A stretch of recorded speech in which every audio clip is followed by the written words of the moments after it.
Now in the last lecture, we seen about the kinetics of bacterial growth in activated sludge process. Okay. So as we know that in activated sludge process is what? It is the aeration tank where the active sludge is placed in it. There is a microbial growth takes place in that tank with the help of the nutrients which we add, or the nutrients is available from the influent. Influent means from the wastewater. Okay, so this is the reaction is given and we write one equation, okay, on the basis of that one, that the biomass is matter interest. Okay, the rate of biomass increase during the log growth phase is directly proportional to the initial biomass concentration.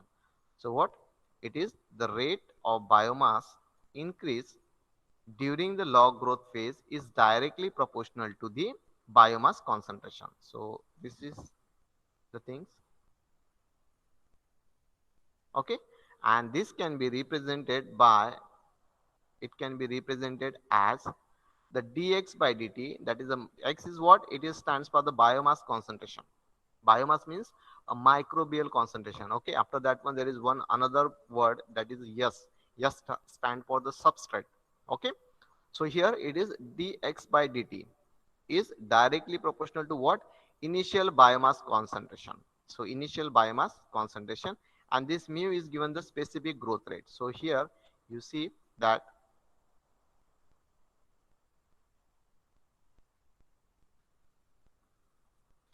so if you see here dx by dt, it stands for the growth rate of biomass. X is stands for the biomass concentration, and this is the mu, which is a specific growth rate constant. This is the specific growth rate constant. Okay, it means it is the mass of the cell produced per unit mass of the cell present per unit time. That will be the mu. Okay, now what we do, we just integrate the equation number one. So we integrate the equation number one, this equation, and within a limit it is x0, biomass concentration at time 0 is x0, and at time t it is a x. Okay, so it integrate within a limit, and after the integration we got the value as, so this is the integrating the equation number one. This is, we say that on the basis of the rate of biomass is directly proportional to the initial biomass concentration, and we write this is the equation, and from that one we have taken the limit, that is 1 is x0 when there is a t0, and then when t is equals to the t, that time we take x is equals to the x. Okay, it means here. So here is the one limit is x0, another is x. Is it fine? Now, okay, and once we solve that equation, once we solve this equation, then we got the value as this one. The x is equals to the x0 exponential of mu into t. Okay, means x is at any time t. Okay, so this is the equation number 2. After that one, there is a modification, and as per the Monod, uh, that is one of the scientists who give the biomass growth rate is a function of biomass concentration. So from the experimentally, he say that it is that the biomass growth rate is a function of biomass concentration and limiting nutrient concentration. And from that one, he just give a one equation. So Monod equation for the growth rate we can write is mu is equals to the mu into m s by k suffix s plus s. Okay. So again it says that where s is the limiting substrate concentration, x stands for the biomass, means the microorganisms, and s is the substrate, means the organic matter which is present into the influent, into the wastewater. Okay, just remember these two parts, don't mug up the things. Okay, x stands for the biomass concentration, s stands for the substrate concentration. Okay, then mu m is the maximum biomass growth rate, and ks is given the half saturation constant. Okay, so these are the nomenclature from this the equation. Now assuming that equation 3 assume only the growth of microorganisms.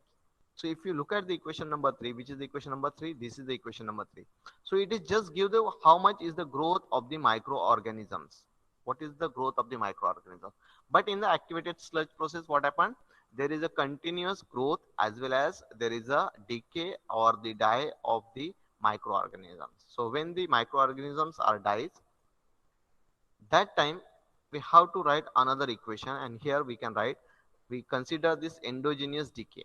So here we have taken consider the endogenous decay, and for that one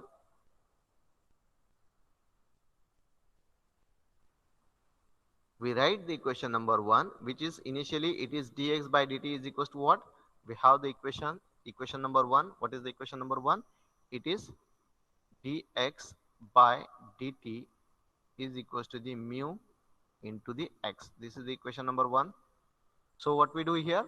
So equation number 1, it is changed from that. It is what? We consider another factor, which is this one. It is what? Endogenous decay. Okay. And so we have, right, this is equation number 1 minus k suffix d into the x, where k suffix d is the, it is the endogenous decay rate. So here k suffix d is the endogenous decay rate. Okay. Then again what we do, we have just modify this equation, we modify this equation, we modify as dx by dt equals to the, we put it the value of mu, okay, means this value of mu, and it is from the monad equation. What the monad equation says? It is the mu is equals to the mu suffix m s by ks s. So here we have just put it the value of mu here, and we write is as mu m by s upon ks plus s. Okay. So this is the value of mu into the x. So this is the equation. Okay. We give this is the equation number 4. After that one,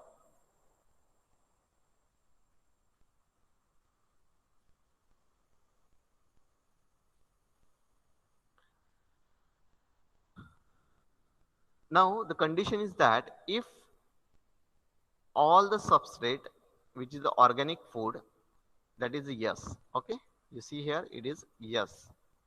As I said, x stands for microorganisms, biomass of the concentration of the biomass concentration means the microorganism concentration. Yes, it stands for the organic matter which is present. This is the concentration of substrate. Okay. So here if all the substrate could be converted to the biomass, means all the matter, organic matter which is present there, it is to be decomposed by the microorganisms and it is converted into the biomass. Then the substrate utilization rate is, then what is the substrate utilization rate? Then it is, this is equals to the this one. It means ds by dt is equals to the dx by dt, because we say that all the substrate is converted into the biomass, and on that basis we write this equation. So we give, this is the equation number 5. Okay. And then again after that one, if all the substrates cannot be converted to the biomass. Now the one case is say that if all the substrate is converted to the biomass, that time it is ds by dt equals to dx by dt. But if definitely in actual practice it is not possible that all the organic matter converted into the biomass. So here if all the substrate cannot be converted to the biomass, either because of the catabolic reaction, and here there is a energy generation from the oxidation of the biomass, and it must be supported by the anabolic reaction. So in this case we have to consider the yield coefficient, which is represented by y. So if yield coefficient always it is less than 1 is introduced, that the substrate utilization rate is higher than the biomass growth rate. Substrate utilization rate is higher than the, so we write the equation this one, which is, this is the equation 5, we can write in this form. We can write in this form. It is what ds by dt is equals to the this yield coefficient we consider 1 upon y into the dx by dt, because we consider that there is not conversion of all the organic matter into the biomass. So we write this is equation, and now what we did, we put this value dx by dt here. So ds minus ds by dt equals to the 1 upon y, and dx by dt is from what, where it is, see here, dx by dt. Okay, so it is yes,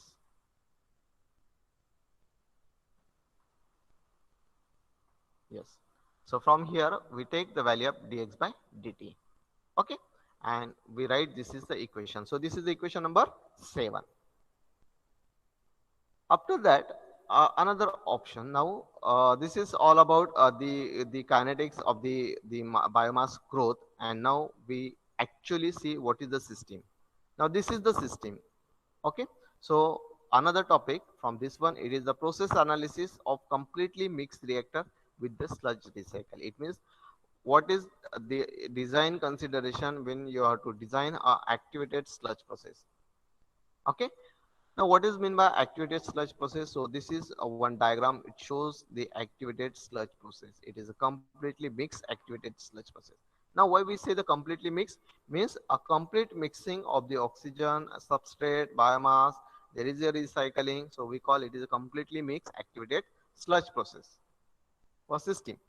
Now you see here in this one,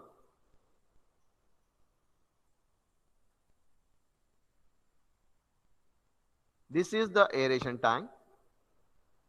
This is the aeration tank, and which we call it is an activated sludge reactor. Okay, this one, and this is the secondary clarifier, or we call secondary sedimentation taking place here.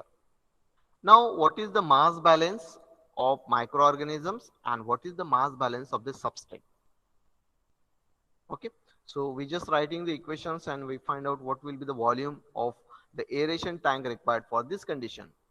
Just like when you do the experiment in this chemical reaction engineering, so always you give some input, you will get some output, and maybe there is certain accumulation is going on, or if it is a steady state process, at that time the input is equals to the output, there is no accumulation. And here we somehow here we see what is the concentration of the influent, means the inflow, and what is the concentration of the outflow. Even you learn that part, mass balance, energy balance in the process calculation. Same thing is we are doing here. Okay, so this is the one system, activated sludge system. So this is having the aeration tank, which having the volume V. The substrate concentration in the activated tank or aeration tank is S. X is the concentration of the biomass. Okay, this is the clarifier. Okay, there is a settle down the sludge.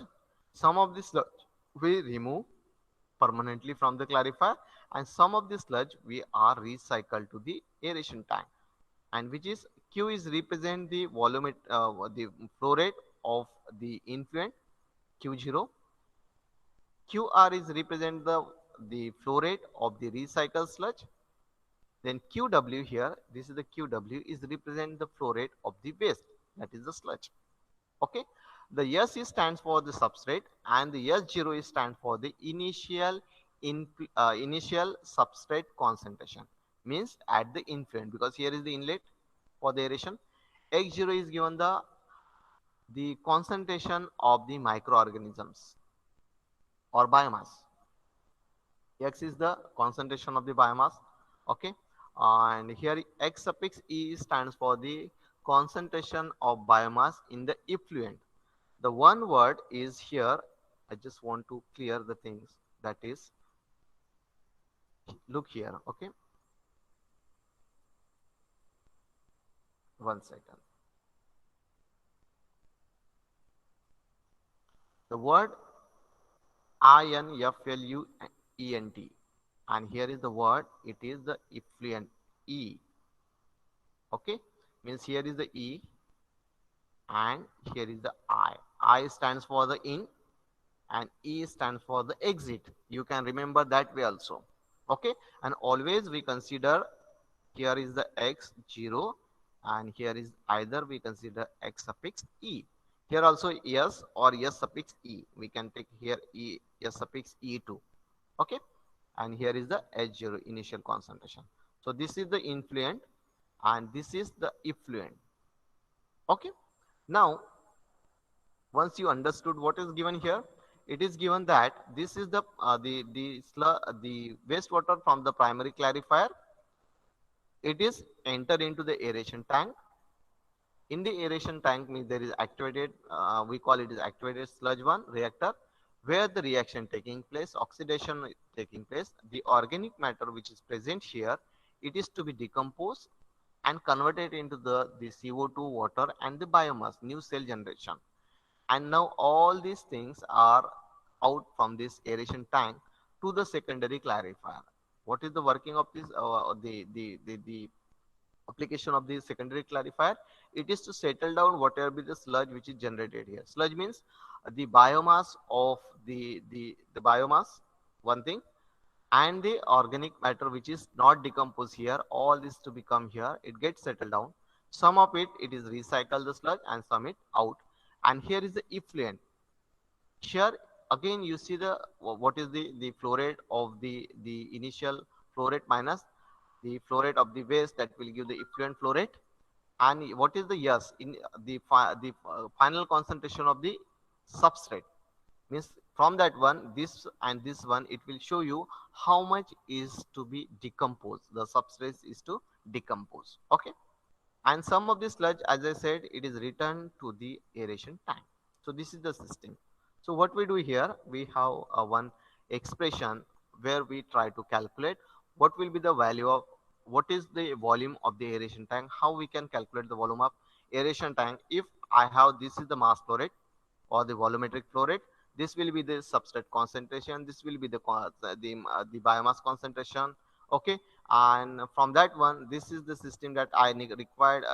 The concentration of the substrate is this one, means if the BOD value is say 100 and here 100, and now I have to convert into the 20.